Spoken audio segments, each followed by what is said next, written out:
तो वहीं अखिलेश यादव इस बार गठबंधन के गुलदस्ते के साथ योगी आदित्यनाथ को कड़ी चुनौती दे रहे हैं, लेकिन अलग अलग दलों को जोड़ने की कोशिश आसान साबित नहीं हो रही है। सवाल ये कि क्या चुनाव तक अखिलेश का गुलदस्ता खिला रहेगा या मुरझा जाएगा। राजभर ने दिया अखिलेश को करंट, जयंत ने दिया अखिलेश को झटका, बागी बढ़ा रहे हैं अखिलेश की मुसीबत। अपनों के साथ छोड़ने से भी बढ़ेंगी मुश्किल। अखिलेश बेशक 300 यूनिट बिजली मुफ्त देने के वादे के साथ वोटरों को रिझाने में लगे हैं, लेकिन उनके अपने ही सहयोगी ही कुर्सी की रेस में अखिलेश को करंट दे रहे हैं। एसपी की सहयोगी सुहेल देव भारतीय समाज पार्टी ने सुनील अर्कवंशी को एसपी के टिकटों के ऐलान से पहले ही मैदान में उतार दिया और संडीला से सुनील अर्कवंशी जो हमारे प्रदेश अध्यक्ष हैं, सुनील अर्कवंशी सुहेल देव भारतीय समाज पार्टी और समाजवादी पार्टी गठबंधन के प्रत्याशी हैं। वहीं अखिलेश ने रीता सिंह को शपथ दिलाई और टिकट देने का ऐलान कर दिया। श्रीमती रीता सिंह स्वर्गीय राजा महावीर सिंह जी की धर्मपत्नी है, पूर्व विधायक संडीला।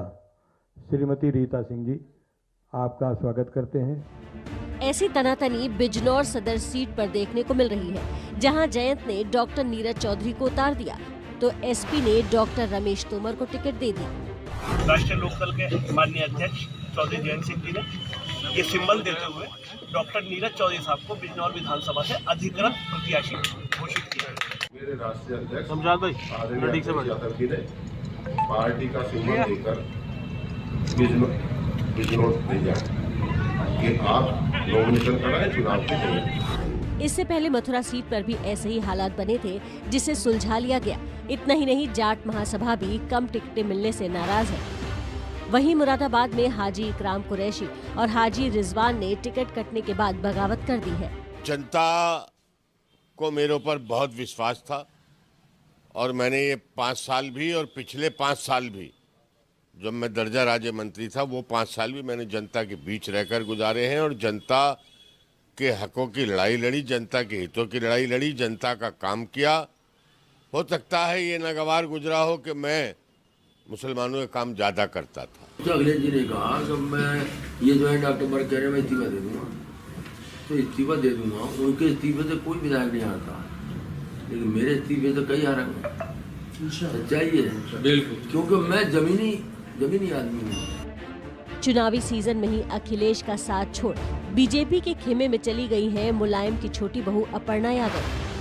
मुझे काम करना है अपने राष्ट्र के लिए और बड़े इस नए भारत के कह लीजिए कि इस नए भारत के एक जैसे एक पेंटिंग बनती है, उसमें आदरणीय मुख्यमंत्री जी के साथ, हमारे यशस्वी योगी आदित्यनाथ जी के साथ नए रंग भरने का काम करना है। कहा गया कि समाजवादी पार्टी में आप टिकट मांग रही थी, नहीं हुआ तो ऐसे में नाराजगी स्वरूप आप भाजपा में शामिल हो गई। आपको लगता है कि मुझे कोई टिकट मना कर सकता था उस पार्टी में?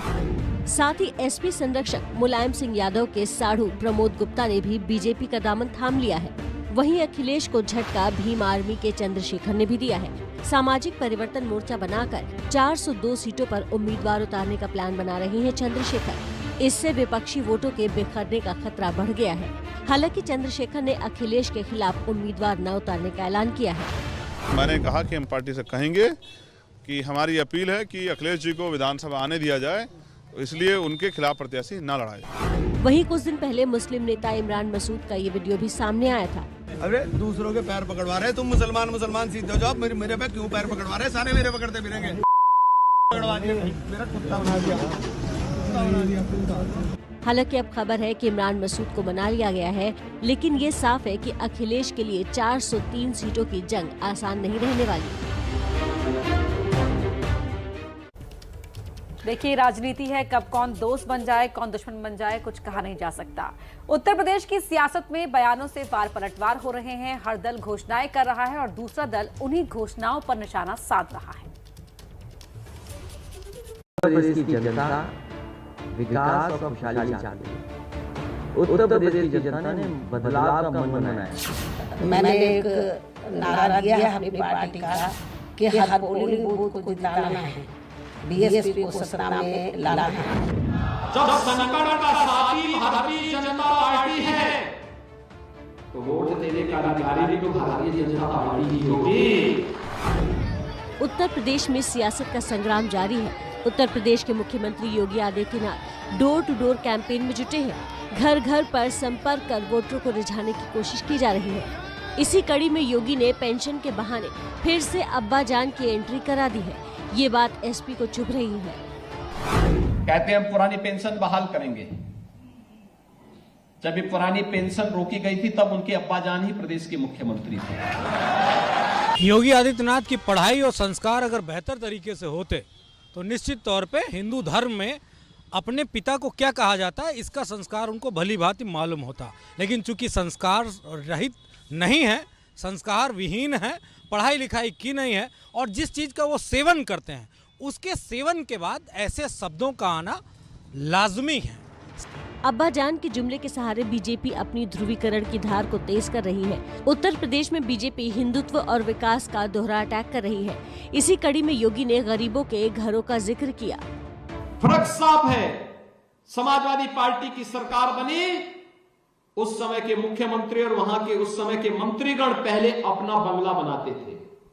हमारी सरकार बनी, हमने 43 लाख गरीबों को एक एक आवास उपलब्ध कराया।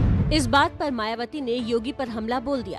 मायावती ने ट्वीट कर कहा, शायद पश्चिमी यूपी की जनता को ये मालूम नहीं है कि गोरखपुर में योगी जी का बना मठ, जहां वो अधिकांश निवास करते हैं, वो कोई बड़े बंगले से कम नहीं है।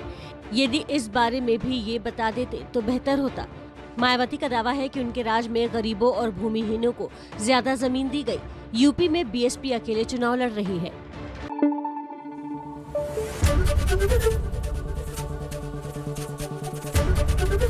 एबीपी न्यूज आपको रखे आगे।